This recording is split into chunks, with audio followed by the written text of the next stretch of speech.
तो दोस्तों आप सबको पता ही होगा कि भारत के पास जो P-8I मैरीटाइम सर्विलेंस एयरक्राफ्ट है, इससे चाइना काफी अधिक डरता है, क्योंकि एक ऐसा एयरक्राफ्ट है जो चाइनीज नेवी के जहाजों को कई 100 किलोमीटर के दूर से ट्रैक भी कर सकता है और आवश्यकता पड़ने पे उन जहाजों को समुद्र के अंदर डुबा भी सकता है। इवन चाइनीज नेवी के जो सबमरीन है वो भी P-8I से छुप नहीं सकता, क्योंकि इसके पास एंटी सबमरीन वॉरफेयर कैपेबिलिटी भी है जो सबमरीन को पानी के नीचे भी डिटेक्ट करने में मदद करता है और साथ ही साथ टॉर्पेडोज को दाग के उन सबमरीनों को तबाह भी कर सकता है। दूसरी तरफ पिछले साल आप लोग ये भी सुने होंगे कि पाकिस्तान भारत के P-8I नेपच्यून एयरक्राफ्ट को काउंटर करने के लिए सी सुल्तान नाम से एक एयरक्राफ्ट को अपने बेड़े में शामिल किया है। पर बड़ा सवाल यह है कि जो पाकिस्तान ज्यादातर चाइनीज हथियारों को खरीदता है और जो लगभग कंगाल हो चुका है, वो कहां से ऐसे एयरक्राफ्ट को खरीदने के लिए पैसा लाया है और कैसे वो चाइना से आगे बढ़ के किसी अन्य देश से हथियार को खरीदा। पर आपको जान के हैरानी होगा कि इसके पीछे भी चाइना का एक बहुत बड़ा मंसूबा हो सकता है, और वो है P-8I को काउंटर करने के लिए सी सुल्तान के कॉपी करना। दोस्तों आज के इस वीडियो में आप लोगों को बताऊंगा कि क्या सच में चाइना पाकिस्तान के द्वारा खरीदा हुआ इन एयरक्राफ्टों का इस्तेमाल करके P-8I जैसे एडवांस तरह एयरक्राफ्टों को काउंटर करने के लिए कोई मैरीटाइम सर्विलेंस एयरक्राफ्टों का कॉपी बनाएगा। तो डिटेल में इस विषय के बारे में जानने के लिए वीडियो के आखिर तक बने रहिए और चैनल को सब्सक्राइब और वीडियो को लाइक जरूर कीजिए। दोस्तों बोइंग P-8I मैरीटाइम सर्विलेंस एयरक्राफ्टों को इंडियन नेवी के द्वारा इस्तेमाल किए जाने वाले one of the game changer हथियार के रूप में देखा जाता है। P-8I करेंटली इंडियन नेवी को एक बहुत बड़ा कवरेज एरिया भी देता है जो इंडियन ओशन से आगे बढ़ के चाइना के इन्फ्लुएंस वाले क्षेत्र तक है। इवन इस क्षेत्र में भारत चाहे तो अपने P-8I मैरीटाइम सर्विलेंस एयरक्राफ्टों को डिप्लॉय इसीलिए भी कर सकता है क्योंकि इसका इस्तेमाल भारत अपने अंडमान निकोबार क्षेत्र में भी कर सकता है। और दोस्तों ये भी एक ऐसा खासियत है जो भारत को चाइनीज नेवी के ऊपर एडवांटेज देता है। जबकि दूसरी तरफ अगर चाइना के बेड़े को देखा जाए तो चाइना के द्वारा हरविन SH-5 और शियान Y सीरीज के एयरक्राफ्टों का इस्तेमाल किया जाता है जो कि टर्बोप्रॉप और प्रोपेलर एयरक्राफ्ट है। और इसे अगर P-8I के साथ कंपेयर किया जाता है तो P-8I असल में टर्बोफैन या फिर जेट पावर इंजन से लैस एयरक्राफ्ट है जो एयरक्राफ्टों में रफ्तार भी अधिक देता है और कवरेज एरिया भी अधिक देता है। दूसरी तरफ P-8I नेपच्यून के पास एक्सेलेंट इलेक्ट्रॉनिक कैपेबिलिटी है जो कि इसे एक मैरीटाइम वॉरफेयर एयरक्राफ्ट से आगे बढ़ा के एक इंटेलिजेंस सर्विलेंस रिकॉनेसेंस प्लेटफॉर्म में भी तब्दील करता है। दोस्तों चाइना के खिलाफ पहली बार भारत के द्वारा P-8I एयरक्राफ्टों का इस्तेमाल साल 2017 में डोकलाम के स्टैंड ऑफ के दरमियान किया गया था, जब ऐसा पहला घटना घटा जब भारत के द्वारा किसी नेवी के एयरक्राफ्ट का इस्तेमाल करके चाइना के जमीनी सेना के ऊपर नजर रखा गया और साथ ही साथ चाइना के हर एक डेवलपमेंट के ऊपर नजर रखा गया, जिसका काफी अधिक फायदा थल सेना को मिला। दोस्तों इंडियन नेवी के इन एयरक्राफ्टों को देख के जहाँ पे चाइना डरता है तो वहीं पे पाकिस्तान भी थरथराता है। और रिपोर्ट के मुताबिक पाकिस्तान भारत के इन P-8I को काउंटर करने के लिए ऐसा ही सिमिलर फीचर वाले एयरक्राफ्टों को अपने बेड़े में शामिल कर रहा है। पिछले साल पाकिस्तान ने अपने बेड़े में सी सुल्तान नाम से एम्बेरियर लेगेसी 1000 एयरक्राफ्टों के बेस पे निर्माण किया हुआ मैरीटाइम एयरक्राफ्टों को शामिल किया। और पाकिस्तान का कहना यह है कि इन एयरक्राफ्टों का इस्तेमाल करके पाकिस्तान अपने बेड़े के लॉकहीड P-3 ओरियन एयरक्राफ्टों को रिप्लेस करेगा। पाकिस्तान का यह भी दावा है कि सी सुल्तान एयरक्राफ्ट पाकिस्तान को उतना ही बढ़ोतरी देगा जितना भारत को P-8I नेपच्यून एयरक्राफ्टों से मिला है। पाकिस्तानी नेवी के द्वारा इन एयरक्राफ्टों को अपने बेड़े में शामिल करने के बाद दावा यह भी किया गया कि पाकिस्तान इसे अपने नेवी के मॉडर्नाइजेशन प्लान के अंतर्गत अपने बेड़े में शामिल कर रहा है और साथ ही साथ रीजन में इंडियन नेवी के खिलाफ बैलेंस ऑफ पावर को मेंटेन करने के लिए भी इन एयरक्राफ्टों का आवश्यकता पाकिस्तान को था।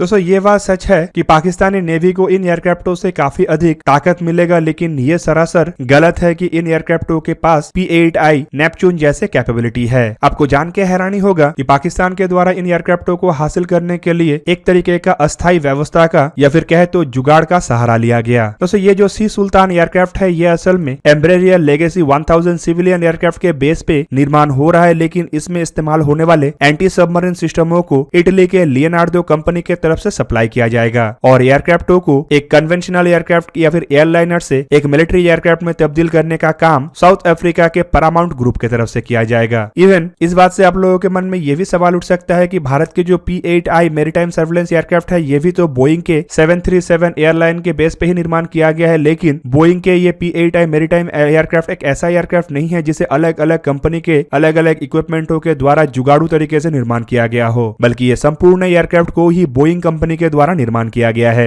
और दोस्तों इस जुगाड़ू तरीके से एयरक्राफ्ट को निर्माण करने के पीछे एक बहुत बड़ा मकसद चाइना के भी हो सकता है। आपके जानकारी के लिए बता दूं कि चाइना के जो पीपल लिबरेशन आर्मी नेवी है, मतलब चाइनीज नेवी, वो रैपिडली अपने आप को मॉडर्नाइज करना चाहता है। मॉडर्नाइजेशन के लिए चाइनीज नेवी में कई तरीके के हथियारों को पिछले कुछ सालों में शामिल किया गया, जिनमें अगर साल 2021 को ही देखा जाए तो इसमें चाइना अपने बेड़े में 8 डिस्ट्रॉयर, 2 हेलीकॉप्टर, वाटर डॉक एक nuclear power ballistic missile submarine को शामिल किया है। चाइना साल 2049 तक अपने मिलिट्री को दुनिया के सबसे स्ट्रॉन्गेस्ट मिलिट्री बनाना चाहता है। इवन चाइना का इरादा यह भी है कि साल 2049 तक चाइनीज नेवी के पास इतना एयरक्राफ्ट कैरियर हो कि वो सामना सामनी अमेरिका को या फिर कहे तो अमेरिकी नेवी को टक्कर दे सके। इवन अगर करंट सिचुएशन को देखा जाए तो चाइनीज नेवी को न्यूमेरिकली मतलब नंबर के हिसाब से दुनिया के सबसे बड़ा नेवी कहा जा सकता है, पर टेक्नोलॉजी, ताकत और आधुनिक हथियार के मामले को देखा जाए तो चाइना के पास अमेरिका के टक्कर का तो क्या, जापान, फ्रांस, ब्रिटेन जैसे देशों के टक्कर के हथियार भी नहीं है। और इस वजह से चाइना अपने बेड़े में कैसे भी करके मॉडर्न और आधुनिक हथियारों को शामिल करना चाहता है जो टेक्नोलॉजी के मामले में भी अमेरिका को टक्कर दे सके। इवन दोस्तों चाइना के अगर इतिहास को देखा जाए तब भी ये झुटलाया नहीं जा सकता है कि चाइना ऐसा काम नहीं कर सकता।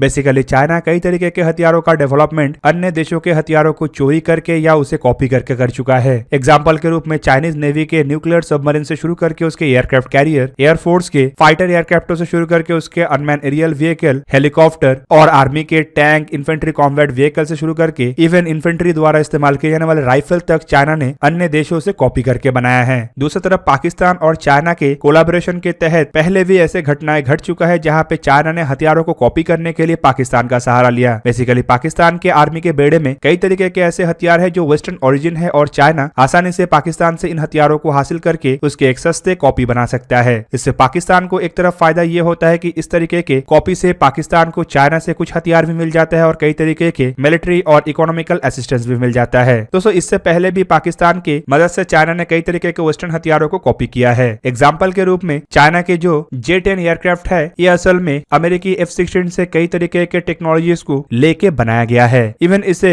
F-16 के सस्ता कॉपी भी कहा जाता है। बेसिकली चाइना ने इस एयरक्राफ्ट के डिजाइन और डिजाइन रिलेटेड कई सारे डेटा तो इजराइल से हासिल किया था, लेकिन कहा जाता है कि पाकिस्तानी बेड़े के F-16 एयरक्राफ्टों से भी चाइना ने कई तरीके के चीजों को कॉपी किया है। और दोस्तों ये चाइना के तरफ से किया गया एकमात्र कॉपी नहीं है, बल्कि चाइनीज बेड़े में इवन पाकिस्तानी बेड़े में इस्तेमाल होने वाले कई तरीके के क्रूज मिसाइलों का कॉपी भी चाइना ने अमेरिकी हथियारों से ही किया है। दोस्तों अमेरिका की तरफ से जब अफगानिस्तान के ऊपर हमला किया गया था तो अमेरिका ने कई सारे मिसाइलों को अफगानिस्तान में दागा था, जिनमें से कई सारे अमेरिकी Tomahawk missile Pakistani air space के अंदर से गुजरते वक्त क्रैश हो गया था और पाकिस्तान के जमीन में गिरा था। इन मिसाइलों को रिकवर करके पाकिस्तान ने चाइना को फरोख्त किया था और उसी टेक्नोलॉजी को रिवर्स करके ही चाइना की तरफ से कई तरीके के क्रूज मिसाइलों का भी डेवलपमेंट किया गया। इवन रिपोर्ट में यह भी बताया जाता है कि चाइना ने ही इन रिवर्स इंजीनियरिंग टेक्नोलॉजी को पाकिस्तान को फरोख्त किया, जिस बदौलत आज पाकिस्तान भी क्रूज मिसाइलों को डेवलप करने में सक्षम है। इवन इस बात को तो पाकिस्तान के मीडिया में और पाकिस्तान के पूर्व कुछ पॉलिटिकल अधिकारियों ने भी माना था। और दोस्तों इससे भी एक बड़ा डेवलपमेंट है चाइनीज J-20 हेलीकॉप्टरों का। रिपोर्ट के मुताबिक ये जो J-20 हेलीकॉप्टर है ये एक स्टेल्थ हेलीकॉप्टर है और इसे चाइना ने बनाने के लिए अमेरिका के ब्लैक हॉक स्टेल्थ हेलीकॉप्टरों को कॉपी किया था। तो सबके जानकारी के लिए बता दूं कि अमेरिका के द्वारा जब अबोटाबाद के ऊपर मिशन को अंजाम दिया गया था, मतलब ओसामा बिन लादेन को मारने का जो मिशन था, उसमें अमेरिका की तरफ से ब्लैक हॉक के स्टेल्थ वर्जन का इस्तेमाल किया गया था, जो हेलीकॉप्टर मिशन के दरमियान क्रैश भी हुआ था। वैसे तो अमेरिका की तरफ से एरिया को छोड़ने से पहले काफी हद तक हेलीकॉप्टर को क्षति पहुंचा दिया गया था और डैमेज कर दिया गया था, लेकिन बताया जाता है कि हेलीकॉप्टर के कई हिस्से वैसे ही साबुत पाकिस्तान के उस क्षेत्र में पड़ा हुआ था। एक तरफ जहाँ पे ओसामा बिन को पाकिस्तान में पाए जाने की वजह से पाकिस्तान को इससे एक तरीके से बहुत बड़ा नुकसान झेलना पड़ा, तो वहीं पे मिशन के दरमियान हेलीकॉप्टर क्रैश होने की वजह से पाकिस्तान को एक बहुत बड़ा फायदा मिला और वो फायदा था हेलीकॉप्टरों के मलबे को हासिल करके चाइना के हवाले करना। चाइना इससे अपने खुद के हेलीकॉप्टर का भी डेवलपमेंट किया है और एक तरीके से कहा जाता है कि हेलीकॉप्टरों में कैसे स्टेल्थ टेक्नोलॉजी का इस्तेमाल किया जाए ये भी चाइना ने यही से सीखा।